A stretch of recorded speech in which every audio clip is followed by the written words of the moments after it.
Park এভিনিউতে যেই ঘটনাটি ঘটে গেল, পুরো বিষয়টি আসলে একদিকে নিরাপত্তা কিংবা অস্ত্র ব্যবহারের যে নীতিমালা, সেই নীতিমালা, মানসিক স্বাস্থ্য সেবা সবকিছুকে প্রশ্নবিদ্ধ করেছে।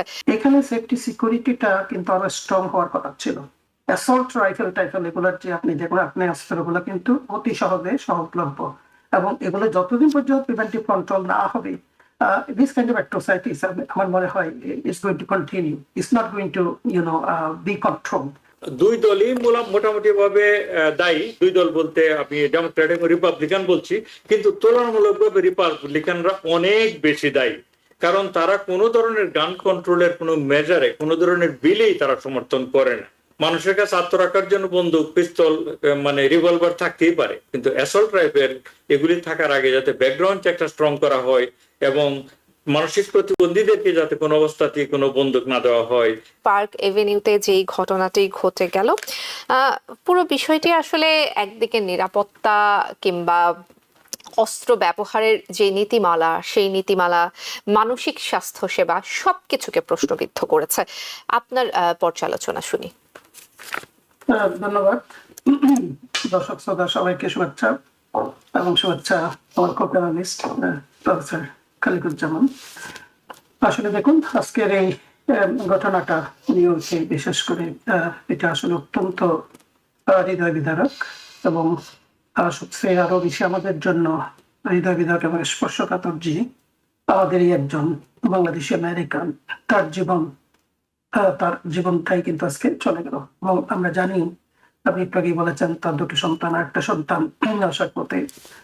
সত্যি আমি তার আত্মার মাফিরাত কামনা করছি, এবং তার পরিবারের প্রতি আমার সহমর্মিতা জানাচ্ছি, এবং তাদের প্রতি আমার সান্ত্বনা জানাচ্ছি। আরো দেখুন, আরো 3 জন মারা গিয়েছেন, প্লাস যে হচ্ছে এই অ্যাসল্টটা করেছেন সে নিজেও কিন্তু আত্মাহুতি দিয়েছেন। দেখুন, এগুলো আসলে যে আমি যে বুঝি না যে প্রোটেকশন বা সিকিউরিটি, 33 তলা বিল্ডিং, এখানে কিন্তু আমরা জানি হিউজ একটা অফিস কমপ্লেক্স, NFL এর অফিস আছে এবং অনেকগুলো আরো বড় বড় প্রতিষ্ঠানের অফিস আছে। এখানে সেফটি সিকিউরিটিটা কিন্তু আরো স্ট্রং হওয়ার কথা ছিল। এটা হচ্ছে একটা। তার আগে প্রথম যেটা হচ্ছে, এই ভদ্রলোক শেন তামুরা, সে কিভাবে এই ধরনের একটা অ্যাসল্ট রাইফেল নিয়ে সে এসেছেন কিন্তু আমরা জানি যে লাস ভেগাস থেকে, এবং আরো যেটা যে তার গাড়িতে নাকি আরো অনেক ফুললি লোডেড রিভলভার এবং আরো অন্যান্য আগ্নেয়াস্ত্র পেয়েছেন। তো এগুলো সবগুলোই কিন্তু দেখেন যে এদেশে আমরা সবসময় বলে আসছি, বিভিন্ন সময় আমরা কিন্তু গান ভায়োলেন্সের উপর আমরা, বিশেষ করে আমি ডক্টর খালিকুজ্জামান, আমরা সবসময় বলছি যে এটা প্রিভেনশনটাই হচ্ছে এদেশে কোনোদিন হবে না।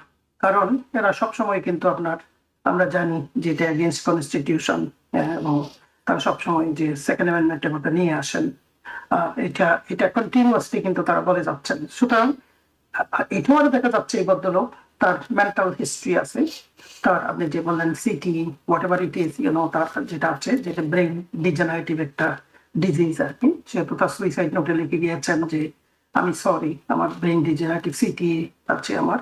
এবং আমার কাছে মনে হয় সে বোধহয় যখন স্টুডেন্ট ছিল তখন তার বোধহয় NFL এর প্রতি তার একটা গ্রিভেন্স যে নোটের মধ্যে দেখিয়েছেন, একটা কিছু নিয়েই সে আর কি এই ধরনের একটা ভায়োলেন্স করতে এসেছিলেন। এবং যেটা একদিক দিয়ে যেটাই হোক কেন NFL এর সেটা না গিয়ে আরেকটা গিয়েছে, কিন্তু কথা হচ্ছে তারপর তো যে 4 জন মানুষকে সে মেরে ফেলেছেন। সুতরাং আমি যেটা মনে করি, it is all about the gun control.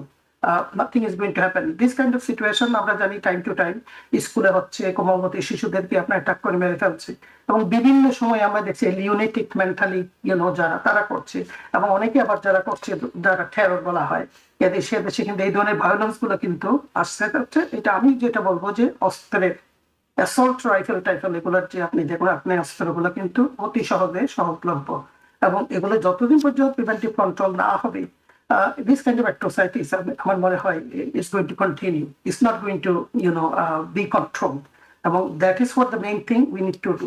Mental disease, whatever it is, if they do not have access, এটার প্রতি যদি তার অধিক না থাকে, আপনার এটা পাওয়ার জন্য যদি তার সুযোগ না থাকে, how is that person is going to, do this kind of atrocities? So this is unfortunate, এবং আমার মনে হয় ইটস এ পলিসি ম্যাটার, এবং আমরা দীর্ঘদিন যাবৎ কিন্তু এটা গান কন্ট্রোলের কথা বলে আসছি, but nothing is happening is because there is no political commitment from both sides. আমরা জানি এই দেশটা দুটো পার্টি আপনার সবসময় কন্ট্রোল করছে, ডেমোক্রেটিক পার্টি এবং রিপাবলিকান পার্টি।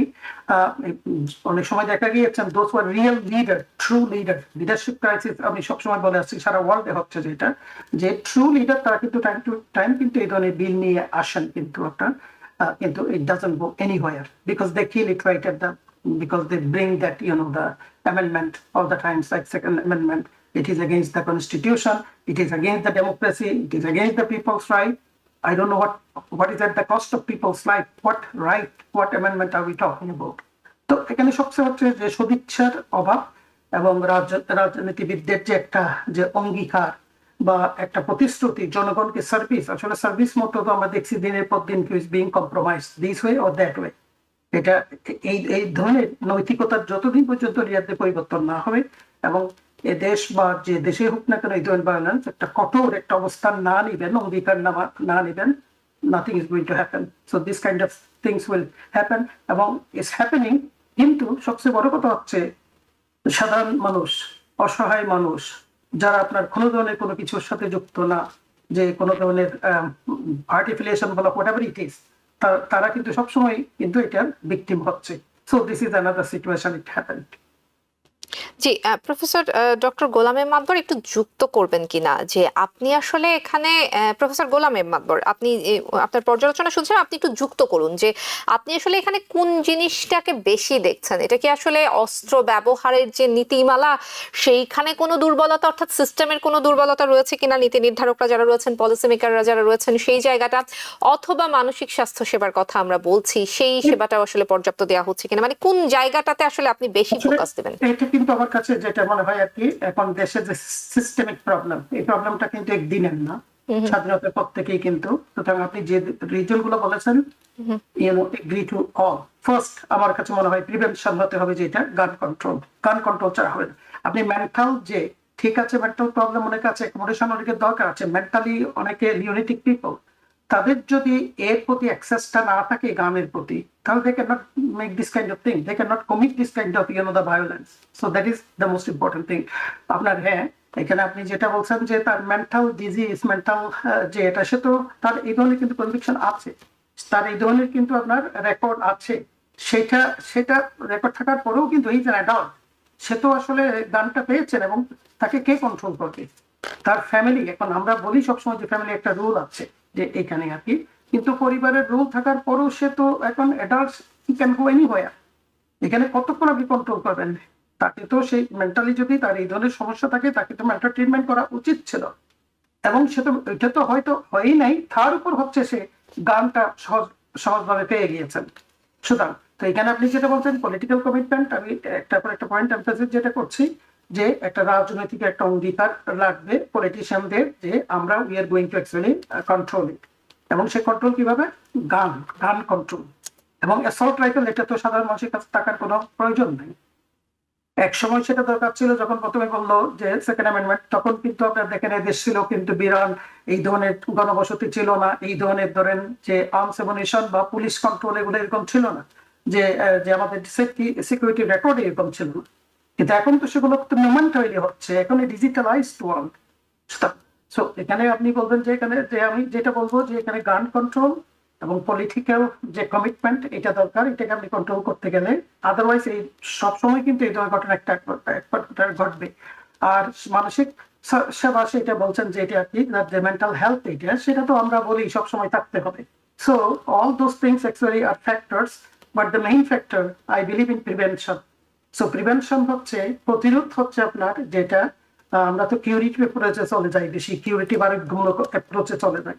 মেইন হচ্ছে এখানে প্রতিরোধমূলক ব্যবস্থা। সে প্রতিরোধমূলক only thing if we control this kind of assault rifle and the স্বয়ংক্রিয় যে এই ধরনের যে আগ্নেয় অস্ত্রগুলো যদি আমরা কন্ট্রোল করি, there is no other way we can actually address this situation.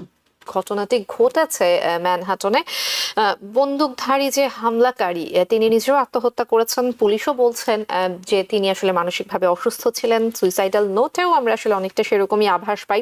তারপরেও আসলে এখানে অন্য কোনো মোটিভ থাকার শঙ্কা করেন কিনা নিরাপত্তা নিরাপত্তা ব্যবস্থা কিংবা মানসিক স্বাস্থ্য ব্যবস্থায় প্রশাসনের যে ভূমিকা সেটি নিয়েও আপনার পর্যালোচনা শুনবো। জি, ধন্যবাদ আপনাকে। মাতবর ভাই অনেকটাই সুন্দরভাবে গুছিয়ে বলেছেন যে আমাদের সমস্যাগুলো কোথায়, সমস্যাগুলোর মূলে কোন জায়গায়, যে বন্দুক নিয়ন্ত্রণের যে আইন এই দেশে এত দুর্বল সেটাকে আমি কমপ্লিমেন্ট করে গিয়ে যেটা বলতে পারি সেটা হচ্ছে, দেখুন, সেকেন্ড অ্যামেন্ডমেন্টের দোহাই দিয়ে এখানে বন্দুক রাখার যে অধিকার সেটাকে এমন এক পর্যায়ে আমেরিকায় নিয়ে যাওয়া হয়েছে, এটা অনেকটা হাস্যাস্পদ মনে হয়। কারণ সেকেন্ড অ্যামেন্ডমেন্টে যে অস্ত্র রাখার যে বিধান ছিল সেটা ছিল হচ্ছে আপনার 200 বছর আগে, 250 বছর আগে, যখন হচ্ছে মানুষেরা কোন ধরনের স্বৈরাচারের বিরুদ্ধে যাতে বিদ্রোহ করতে পারে, দেশে যদি স্বৈরতান্ত্রিক কোন সরকার দখল করে বসে কোন কিং জাতীয় জিনিস, তাহলে তাদের বিরুদ্ধে জনগণ যাতে রুখে দাঁড়াতে পারে এই জন্য এই বিধানটা রাখা হয়েছিল। এবং বহিঃশত্রু আক্রমণ থেকে দেশকে যাতে রক্ষা করা যায় এই জন্য সাধারণ মানুষ, সিভিলিয়ানদের হাতে অস্ত্র থাকার বিধানটা কনস্টিটিউশনে রাখা হয়েছিল। এখন আপনি চিন্তা করে দেখুন, 2025 সালে আপনি কি বহিঃশত্রুর আক্রমণ সেই অ্যাসল্ট ওয়েপন দিয়ে রক্ষা করতে পারবেন? অথবা কোন স্বৈরতান্ত্রিক সরকার যদি আপনার দেশে এসে চেপে বসে, তাহলে কি তাকে আপনি উৎখাত করার জন্য আপনি নিজে গিয়ে যুদ্ধ করবেন, নাকি আপনার নিজস্ব একটা সেনাবাহিনী থেকে শুরু করে আর্মি, নেভি, কোস্টগার্ড সবই রয়েছে? তো এই যে দোহাইটা দেওয়া হয় এটা হচ্ছে টোটালি একটা বোগাস। কারণ হচ্ছে মূলত সমস্ত বড় বড় পলিটিশিয়ানরা আমাদের দেশে, তারা এনআরএ, ন্যাশনাল রাইফেল অ্যাসোসিয়েশন নামে যে সবচেয়ে বড় সংগঠনটা, তাদের পকেটে অলরেডি বিক্রি হয়ে গিয়েছে। তারা তাদের কাছ থেকে প্রচুর টাকা নিয়ে তারা ইলেকশন করে। এটা হচ্ছে মূল ব্যাপার। এই ব্যাপারটাতে দুই দলই মোটামুটি ভাবে দায়ী। দুই দল বলতে আমি ডেমোক্রেট এবং রিপাবলিকান বলছি, কিন্তু তুলনামূলকভাবে রিপাবলিকানরা অনেক বেশি দায়ী। কারণ তারা কোনো ধরনের গান কন্ট্রোলের কোনো মেজারে, কোনো ধরনের বিলেই তারা সমর্থন করে না। আপনি দেখুন, যদি আমাদের যে মানুষের কাছে অস্ত্র থাকতেই পারে, ধরে নিলাম থাকলো, যদি থাকে তাহলে তাদের ব্যাকগ্রাউন্ড চেকটা যে স্ট্রং করা প্রয়োজন। আপনি ওয়ালমার্টে গিয়ে একটা মানে মাছ ধরার লাইসেন্সের মতো করে একটা গান কিনে নিয়ে ঘরে আসতে পারেন আপনি, তো এটা তো হওয়া উচিত না। আপনার যদি ব্যাকগ্রাউন্ড চেকটা স্ট্রং হতো, যেটা 1992-তে ব্রেডি অ্যাক্ট নামে বিল ক্লিন্টন একটা ল পাস করেছিল, যে 5 দিনের একটা ব্যাকগ্রাউন্ড চেক থাকবে। আপনি লাইসেন্সদারি হলেও একটা অস্ত্র কিনতে গেলে 5 দিন আপনাকে অপেক্ষা করতে হবে যাতে আপনার ব্যাকগ্রাউন্ডটা চেক করা হয়। তার ফলশ্রুতিতে 92-র পর থেকে 2004 পর্যন্ত বন্দুকের সহিংসতা এই দেশে অনেক কমে গিয়েছিল। তারপরে হচ্ছে আরো অনেকগুলো আইন তারপরেও হয়েছে, ছোটখাটো আইন, কিন্তু সেগুলি খুব বড় আইন না। যেমন ফেডারেল অ্যাসল্ট ওয়েপন ব্যান নামে আরেকটা আইন হয়েছিল 1994-এ, এই এগেইন বিল ক্লিন্টনের সময়। ফেডারেল মানে assault rifle ban, assault rifle যেগুলো মানে AR-47 টাইপের, যেগুলি শুধু যুদ্ধক্ষেত্রে থাকা উচিত, সাধারণ একটা মানুষের আত্মরক্ষার জন্য একটা পিস্তল থাকা জরুরি, এরকম কোন অস্ত্র থাকতে পারে না, সেই আইনগুলোর একটা সময়সীমা ছিল 2004 পর্যন্ত বোধহয়, আমি যতদূর মনে আছে। এই সময়টাতে তো কম ছিল। তাহলে এইগুলি যখন শিথিল হয়ে গেল, আবার কিন্তু বন্দুকের সহিংসতা আমেরিকাতে অনেক বেড়ে গিয়েছে। এবং এগুলি নিয়ে আপনাদের সব অনুষ্ঠান আমরা অনেক কথা বলেছি। এইবারের আপনি গত বছরের কথাই যদি ধরেন, গত বছর বলতে 2023-এর ডেটা অ্যাভেলেবল আছে, 2024-এরটা এখনো হাতে আসেনি। 2023-এ আমেরিকাতে 47,000 মানুষ মারা গিয়েছে বন্দুক যুদ্ধের সহিংসতায়। নিউ ইয়র্কে যে সহিংসতা হয়ে গেল ওই জন্য আমরা খুবই দুঃখিত। প্রত্যেকটা জীবনেরই অনেক মূল্য, বিশেষ করে আমাদের দেশের যে দিদারুল ইসলাম নামে যে একজন পুলিশ অফিসার চলে গেল, তার জন্য আমাদের অন্তরাত্মা কেঁদে ওঠে, সেটা সত্য। তার পাশাপাশি আরো যে 5 জন মারা গিয়েছে তারাও কোনো মায়ের বুক খালি করেছে। এমনকি যে লোকটা বন্দুকধারী ছিল, শেন টেনুরা বোধহয় তার নাম, সে তিনিও যে তার জীবন তার জীবন চলে যাবে সেটা কাম্য নয়। তবে তিনি মানসিকভাবে প্রতিবন্ধী ছিলেন। যদি তাই হয় তাহলে তার কাছে কেন অ্যাসল্ট রাইফেল বিক্রি করা হলো, তাই না? অর্থাৎ এই যে আইনগুলো, বন্দুক টোটালি যদি আপনি ব্যান নাও করেন এই দেশে, ব্যাকগ্রাউন্ড চেকটা যদি স্ট্রং করেন, তারপর রেড ফ্ল্যাগ একটা ল বিল মানে জো বাইডেন আনার চেষ্টা করেছিল। রেড ফ্ল্যাগ হচ্ছে আপনার পরিবারের কোনো মানুষকে যে আপনার অস্থিতিশীল মনে হয় এবং আপনার বাসায় বন্দুক আছে, তাহলে আপনি পুলিশকে খবর দিয়ে রাখতে পারেন যে আমাদের বাসায় বন্দুক আছে, কিন্তু আমার এই পরিবারের সদস্য আসলে খুব অস্থির মনে হচ্ছে, এটা আমি জানিয়ে রাখলাম। এটাকে রেড ফ্ল্যাগ টাইপের ল বলে। এই লগুলো শেষ পর্যন্ত কার্যকর করা যায়নি, রিপাবলিকানদের অনেকটা হচ্ছে বিরোধিতার মুখে। তো আমি যেটা বলতে চাচ্ছি, আপনি যদি গোড়ায় গলদ রেখে গাছটা গোড়ায় কেটে দিয়ে উপরে পানি ঢালেন, কোনো লাভ তো হবে না। কারণ বাফেলোতে একটা বড় সহিংসতা হয়েছিল, আপনাদের মনে আছে যে এই যে ডিপার্টমেন্ট স্টোরে ঢুকে গিয়ে প্রচুর মানুষকে মেরে ফেলা হয়েছিল। আমি তো বললাম একটু আগে যে 47,000 লোক বন্দুক সহিংসতা মারা গিয়েছে, 47,000। Can you imagine? আমাদের উন্নত বিশ্বে আমেরিকার পরপর যেখানে বন্দুক সহিংসতায় লোক মারা যায়, তার আমাদের মানে 1/3, সেটা হচ্ছে ইংল্যান্ডে কিংবা কানাডাতে। মানে আমাদের যে সেকেন্ড নিয়ারেস্ট প্রতিদ্বন্দ্বী, তারা আমাদের তুলনায় অনেক অনেক অনেক কম মানুষ মারা যায়। আর বাকি যত সভ্য দুনিয়া রয়েছে দুনিয়াতে, ইউরোপিয়ান যে Scandinavian country included, Australia, New Zealand, সেখানে বন্দুক সহিংসতার পরিমাণ অনেক কম। সুতরাং আমরা যদি যে বন্দুকের যে অত সহজলভ্যতাকে আমরা যদি মানে খর্ব না করতে পারি, এবং ব্যাকগ্রাউন্ড চেকটা যদি স্ট্রং করতে না পারি, এবং দুই দল একত্রে হয়ে আমাদের সব তাজা প্রাণ ঝরে যাবে, স্কুলের ছেলেমেয়েরা ঝরে যাবে, ক্লাব ঘরে যখন তখন বন্দুকের হামলা হবে, এগুলি হবে। আমরা তাৎক্ষণিকভাবে আমাদের টকশোতে এসে একদিন কথা বলবো, তারপরেই মানে অন্য ইস্যুতে চলে যাব।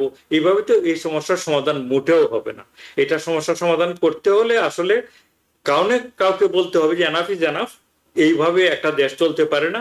হ্যাঁ, সুতরাং মানুষের কাছে আত্মরক্ষার জন্য বন্দুক, পিস্তল, মানে রিভলভার থাকতেই পারে, কিন্তু অ্যাসল্ট রাইফেল এগুলি থাকার আগে যাতে ব্যাকগ্রাউন্ড চেকটা স্ট্রং করা হয়, এবং মানসিক প্রতিবন্ধীদেরকে যাতে কোনো অবস্থাতেই কোনো বন্দুক না দেওয়া হয়। এবং দেখা যায় যে খুব সম্ভব ইলিনয়ে কোথাও একটা বন্দুক সহিংসতা হলো, 18 বছরের একটা ছেলে এক স্টেট থেকে আরেক স্টেটে গিয়ে ব্যাপক সহিংসতা করলো, কারণ তার মনে হয়েছে যে পলিটিক্যালি যারা তার বিরোধিতা করে তাদেরকে মারার জন্য সে লেজিটিমেট রাইট রাখে। তো এইরকম যে ঘটনাগুলি এই দেশে ঘটে, এগুলি আমি যেটা একটু আগেই বললাম, অন্য কোনো উন্নত দেশে, কোনো সভ্য দেশে, কোনো গণতান্ত্রিক দেশে ঘটে না, আমেরিকাতেই ঘটে। এবং এটা আপনি আমি অনেক সমালোচনা করতে পারি, আনটিল যারা পলিসি মেকার, ডিসিশন মেকার, তারা যদি এনাফ ইজ এনাফ না বলে, তাহলে এটা চলতেই থাকবে। নিউ ইয়র্ক থেকে সম্প্রচারিত TVN 24 টেলিভিশন বিশ্বজুড়ে বাঙালির কণ্ঠস্বর।